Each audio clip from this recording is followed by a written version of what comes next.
Segons una idea excepcional, els xiquets i xiquetes són éssers humans amb els seus propis drets.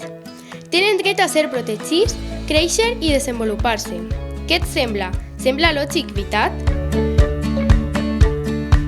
La Convenció dels Drets del Xiquet es va firmar el 20 de novembre de 1989 i es va transformar la manera de mirar la infància, de protegir i de fer realitat els drets de tots els xiquets i xiquetes sense importar la seva nacionalitat, ètnia o gènere. Coneixeu la Declaració Universal dels Drets? Sabeu quins drets són? Així us deixo alguns. Tots els xiquets i xiquetes, sense importar la nostra condició o el nostre origen, hem de poder sobreviure i desenvolupar-nos. Mai patir discriminació, mai. Hem de ser protegits de la violència i totes les decisions han de tindre en compte el millor per a nosaltres.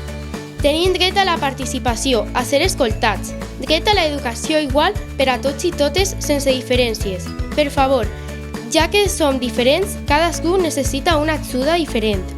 Dret a l'alimentació variada, sana i equilibrada. Tenim dret a la salut.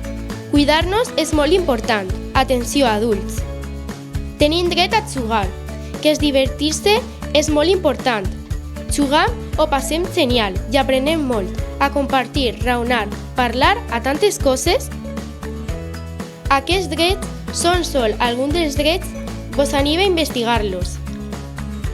Recolzem aquestes promeses tots i totes juntes per a no deixar a cap xiquet ni xiqueta arrere.